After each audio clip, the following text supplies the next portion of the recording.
Thank you for joining us for a special edition of Turn the Page with Paige. I'm your host, Paige Hulsey. Today we come to you away from the studios of First Alert 4 and in the good company of a name and face familiar to so many of you in the St. Louis area. We're with Julius Hunter, and while Julius reported the facts of the day for decades at KMOV, he did allow his imagination to take over the pages of his children's book, Absurd Alphabedtime Stories.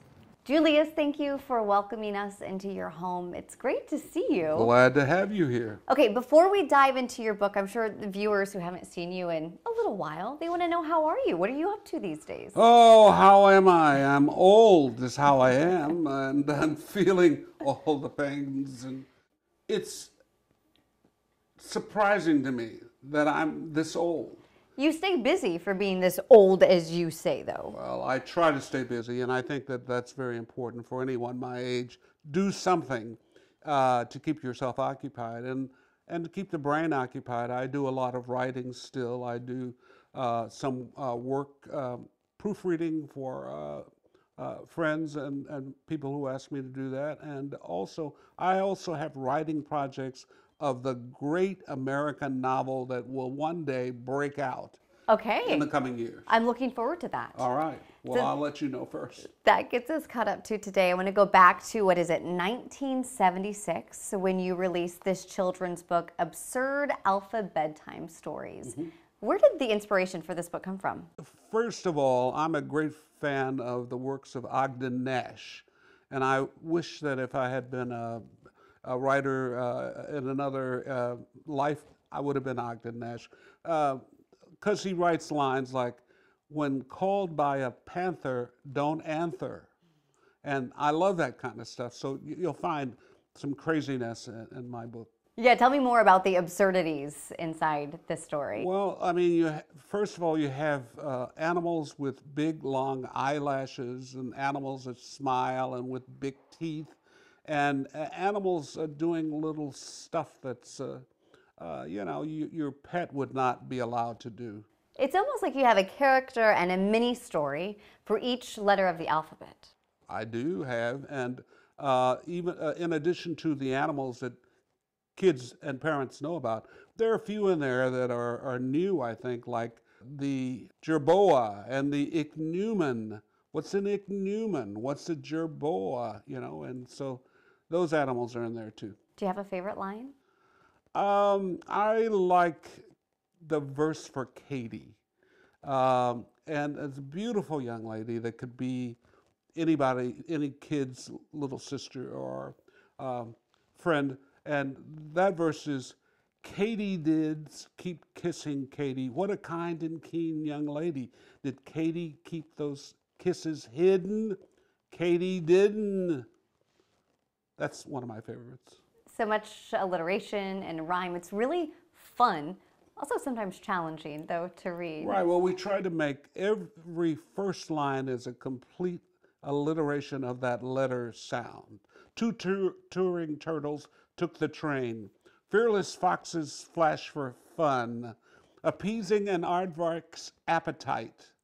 And on and on and on.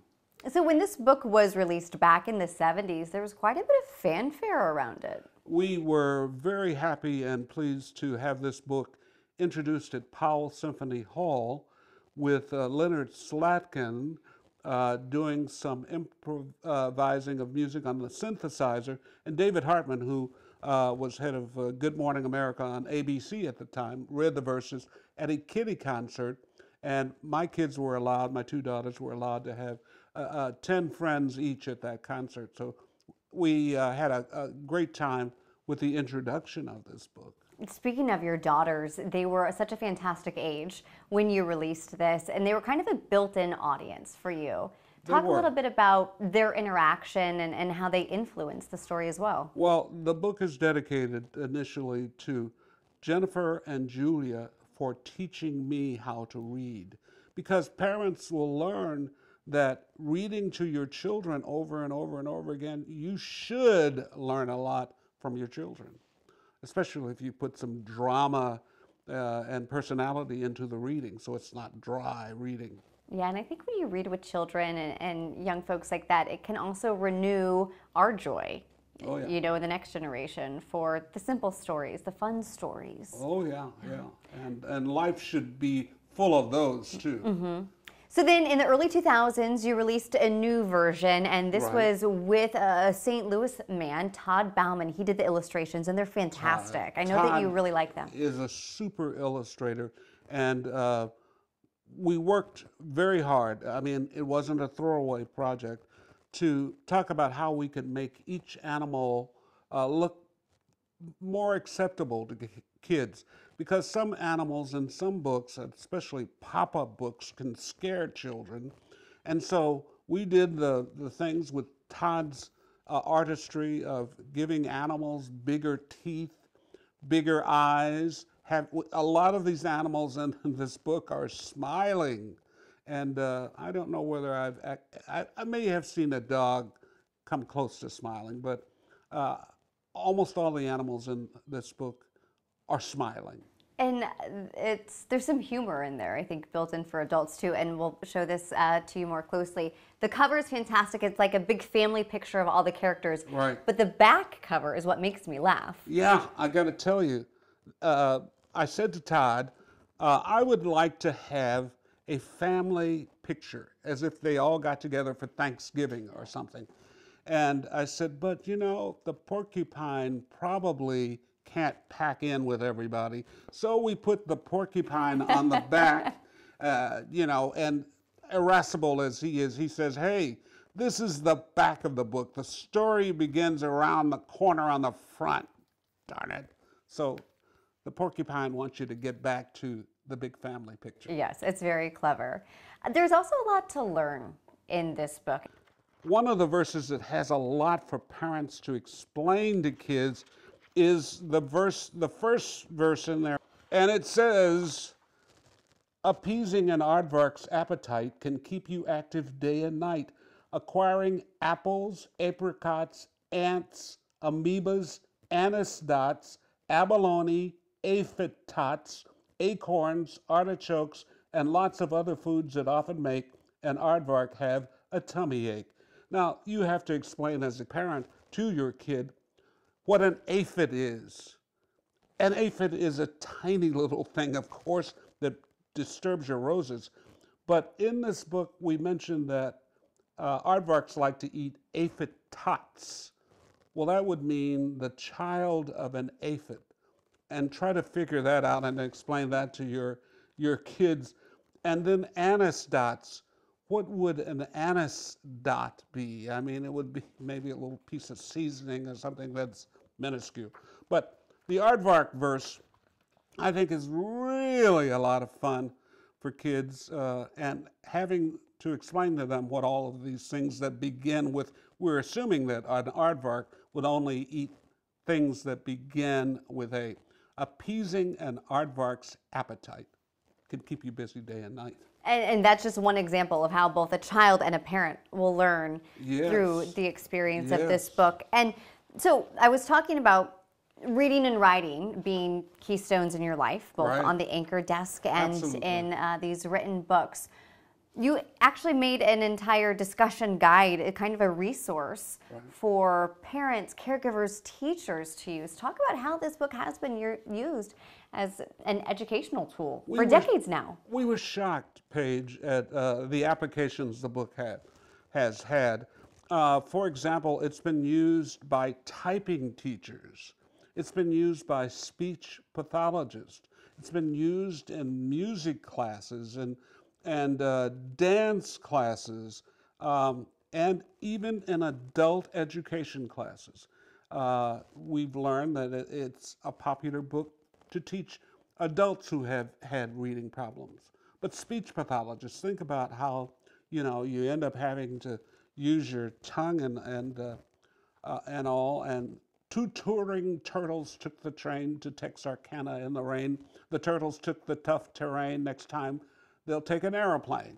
And so that's some of the craziness in the book. Right now I'm thinking about our viewers who are watching this, and they probably heard your voice bringing them the news for so many years in their own homes. And I'm imagining them finding such joy in hearing your voice now reciting this children's book. Well, I'm trying to keep the voice going there. So and trying to give some things, this just in kind of situations with the big voice. But I would hope that all parents would animate their voices. Don't just read the book because you're tired after work and you don't put anything in it, for the kids, Put something in there.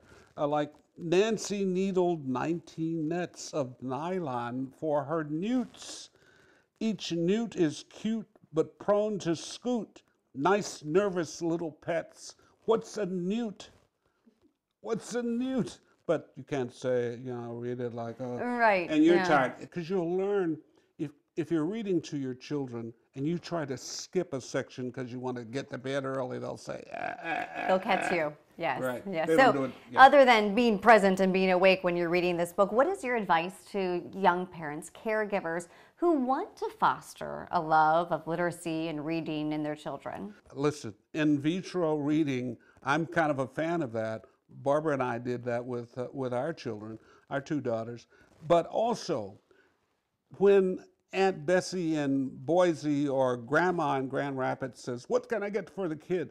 Don't get those little jumpsuits they'll outgrow in 3 months. Get them a good, sturdy book. And children will learn a lot of things before. We have this precious picture of daughter Jennifer holding the collected works of Emily Dickinson at age 4, Emily Dickinson. And she's holding the book, though, upside down. And she's looking at it intently. And so that let me know that kids can learn at least a dozen things about books before they can actually read, like which side is up. And that in English we read from left to right. We read from the top to the bottom of the page. That's another important letter. I mean, early on, put the bookcase on the floor too, I say to parents, because we put bad things that kids shouldn't have up high. So before they're born, get them a little bookcase that you build that you put on the floor so they can crawl up to a book. They learn very quickly. One of the things is that books are fragile and that they can tear easily. And that's a no-no, to tear a book. They learn maybe that books don't taste good, and but that they can hold them and get close to them if you don't make books one of the things they can't get too early. Yeah, don't put them off limits. Offer them. Make them the most easily accessible item. Absolutely. And don't buy those jumpsuits. I'm going to hear from the jumpsuit manufacturers. I know they're coming for you, Julius. They're going to come. I'm going to look outside and see if they're there. Okay, I read a story about you, and correct me if I have the facts of the case mistaken. Probably not true. But I read that when you were in 4th grade, a teacher gave you the first book that you had ever owned. But this is not what I would have thought of as a gift to a 4th grade student as a storybook. It was a dictionary, and that you read every page in that dictionary. Miss Johnetta Jackson, who wrote we have it at the History Museum, one of my report cards from 4th grade that says, "Julius is a good student, but he talks entirely too much," Miss Johnetta Jackson. One day she says, "Julius, stay after class." I thought, oh, Lord, I'm in trouble again. But she says, "I have something for you." And she presented me with my first dictionary. And I was so taken aback because we only had the St. Louis Telephone Directory in my house. That was the only book that was there.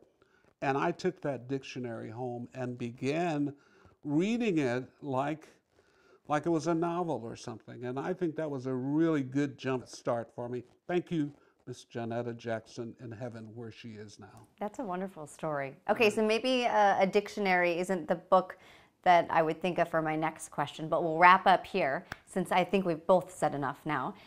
What is your recommendation? I've never said enough, but go ahead. What would your recommendation be for a children's book from another author? Or maybe do you remember a children's book that your daughters loved? I think Clifford the Big Red Dog was one of their favorites at the time. And all the Dr. Seuss books for the kids. Julius, thank you again for being a guest here. And thank you for joining us for Turn the Page with Paige. We'll see you again soon.